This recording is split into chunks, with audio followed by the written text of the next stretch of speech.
Hey guys, welcome back. BDCKR here to our weekly Q&A/update. So starting off as always with WWE Immortals. The online event is for Evolved Big E, as you can see. And the current character challenge is the Gold Pack, Gear Locker Pack, Stephanie McMahon Gear Vault. So Nice. It's the previous challenge's gears. Yeah, so the first, if you do it under normal mode, you get the gold pack. You do it under expert, you get the gear locker pack, and if you do the nightmare, you get Stephanie McMahon's gear vault.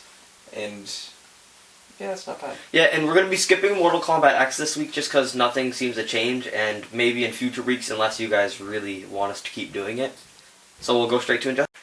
And in Injustice, the online challenge is for Reverse Flash. The current character challenge is for Kahndaq Black Adam, and he is not promotable with credits after completing the challenge. So it was not just the Dawn of Justice characters, it looks like that is a trend now. So the glitches which are still working are the overselling glitch, the last laugh tickets glitch, and the challenge reset. We're gonna... Oh, and I guess forgot to mention too, Survivor gear is still the Lexcorp gear, and it will be there until the 21st. Okay, moving into the question and answer portion of the video. First question comes from Blazho Kovacevski, and he says, in response to us, "No, not the Triple H pack. I've seen that in the other packs. I mean a video for making coins, some kind of a glitch. There used to be one. I would watch your videos and do it and make 10,000 coins. But with the new update, if you know there is one, can you make a video about it?" So our original response, which we put up in the reply to that, was for sure. For all glitches, as soon as we find out about it, we test it and then film it. We're just not aware of any right now. But I think it deserves a bit of a bigger answer. So we've been running this channel since January 2014, and we've posted plenty of glitches. We're lucky enough that our viewers are great and have made a point of letting us know about glitches that they find. If we can, we test them out and then film them. Some have turned out not so great, for example, the original death glitch, but a lot have been really helpful. So the obvious takeaway is that we're always happy to hear about new glitches, even if not all of them turn out to mean anything. But the not so obvious is that the more popular the game, the more likely someone is going to let us know something. So from our perspective, from our experience, Injustice is the most popular as far as the views on the videos and the comments that we get.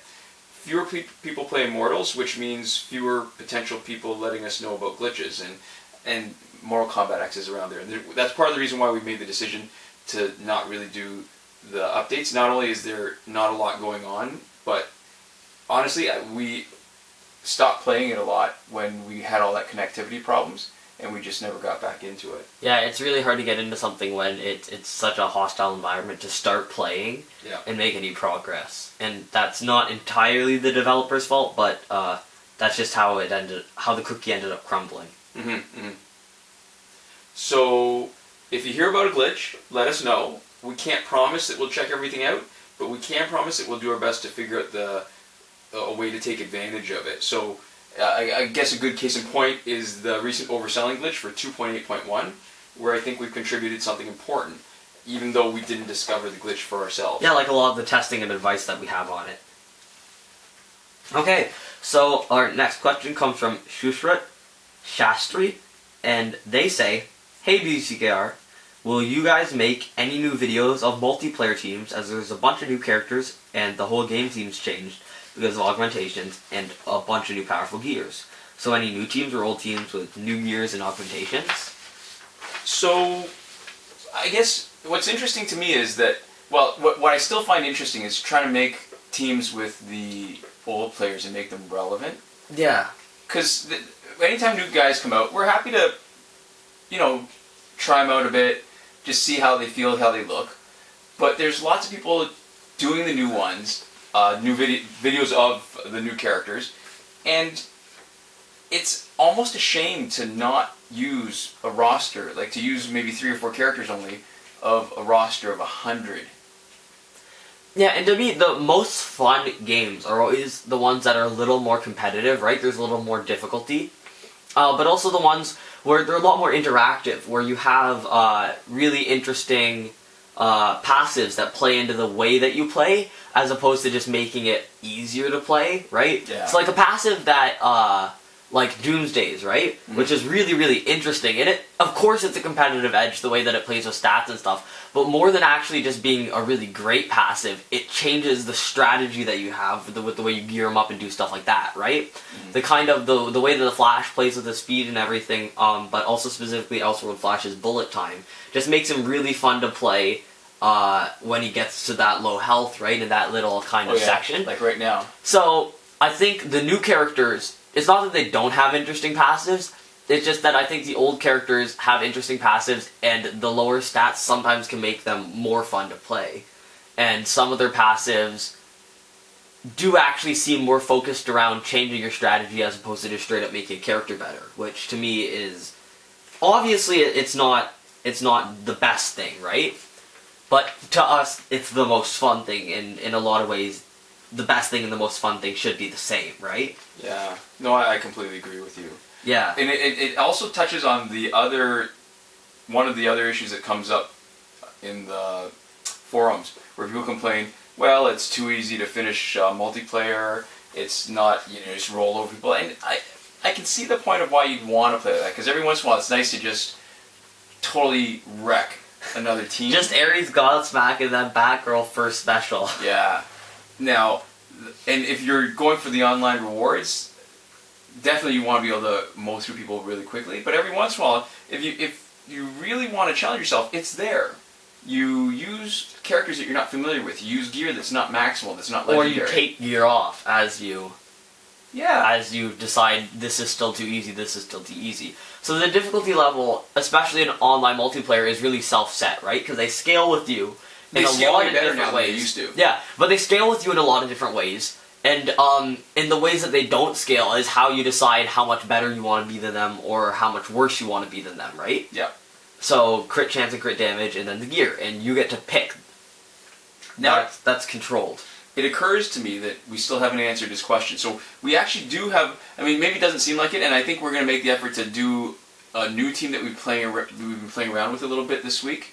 Who's a lot of fun. They're really cool. They're not that great as far as finishing off teams quickly, but yeah, definitely a lot of fun. But we've been playing with some teams since the 2.7 update, since all the augmentations, that have been pretty effective. If you look on our channel, we maintain pretty good playlists, and one of them is MP multiplayer demos.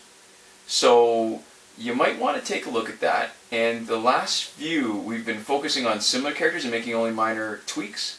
But again, we've been playing around with the different gear setups, and one or two players changing on team is actually pretty significant. You might want to just check it out. So I guess the short answer is watch our videos, and if you really don't even want to watch the whole thing, if you just want to get right to the meaty part, we normally show the team members right at the beginning, and then first little bit or at the very end is when we go into the gear setup. So if we remember, that's the issue. Yeah, so no one has actually asked this, but we want to talk about the whole idea of not being able to promote challenge characters with credits anymore. So beating the challenge once over doesn't unlock them in the store.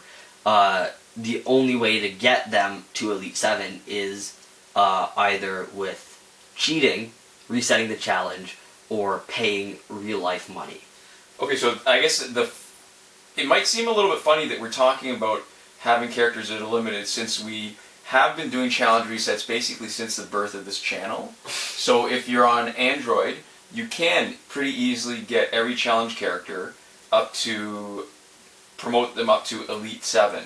Yeah. But you also saw our recent video about will this get me banned? Yeah. Yeah. So we've spent so much time building up this account that it's hard to justify taking that kind of risk of putting a character that's E7 that might result in a disgruntled player playing against your team wanting to report you and then getting manually banned from online play. Yeah, it's the difference between playing with one specific character in a roster of over 100, or maybe even a small set of specific characters as, the new people come in and the old people still aren't quite old enough for you to be able to play them without people getting mad.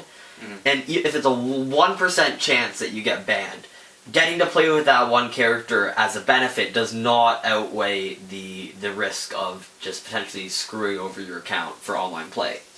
So let's address that then. It's basically we're unless we're told otherwise, we're going to have a bunch of characters going forward that are stuck at maximum Elite 2 unless we're willing to pay $20 US per promotion up to E7, which is true for iOS, or if we're doing the challenge reset, and that's if you're willing to take them into online play. Yeah, and so that's like $100 per character, which is a lot of money. So now, there's a lot of people complaining about it, saying that, you know, it's really unfair, and I think the biggest issue there is that it's a huge change from the previous model. And it's a bit of a kick in the teeth to the collectors who really want everything up to Elite 7. It wouldn't have been that big a problem, though, if they'd been like that from the very beginning, because then the expectation would be you get them up to E2, and that's it, right? And so you'd have a full roster. Yeah, so the problem is that there's a change, and there's a kind of lack of information. We don't know if the challenges are repeating. They're not really talking about the fact that you can no longer unlock them in the store, right? We're not actually... We don't really understand like why they're doing these things or how it's going to work. There's no real update for us in that sense, right? But I gotta say that there's a part of me that thinks it's not an entirely bad thing. In a little bit of a sort of a silver lining, it actually is an equalizer and addresses the issue of power creep. So instead of having all these guys, you get them to E7, and each one is just way more powerful than the next, you're going to have an intermediate roster where maybe somewhere around like a maxed out silver, maybe a little bit better, you're starting to develop a whole new roster of players that can be a lot of fun. Yeah, so it's definitely interesting. The biggest problem with that, though, even as good as that is, there's not a lot of guys. I like to have a balanced team, and so it's hard to fit them in with the other guys that you've got who have really good passives that might work together. So it's better if you're a little bit new, and just getting gold characters, period, is good. Yeah, but for the collectors who really want things Elite 7, it's a little bit frustrating. Yeah, I think Warner Brothers could have solved the problem by either being a little bit more... There'd still be people who are peeved, right? Don't get me wrong. But I think they'd have done a lot better if they'd been more transparent about what was happening. Yeah.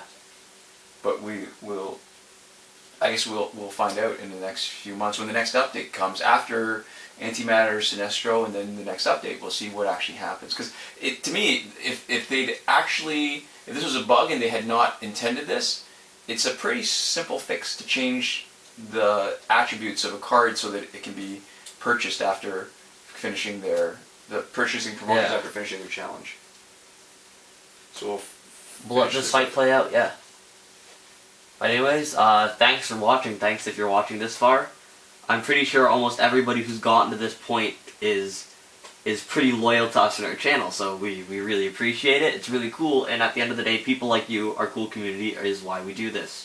And why we're actually successful at it. Yeah, I think we say that, but I don't think it's ever possible to say it enough. Well, in the more literal sense than just watching, is that our viewers have contributed the information about a lot of the glitches. Yeah, so almost all of our success, one way or another, is due either indirectly based on your view, or just totally directly based off of your personal helping of us. And either way, that's really great. So thanks a lot. Yeah, thanks for watching. We'll see you guys next time. Komoda.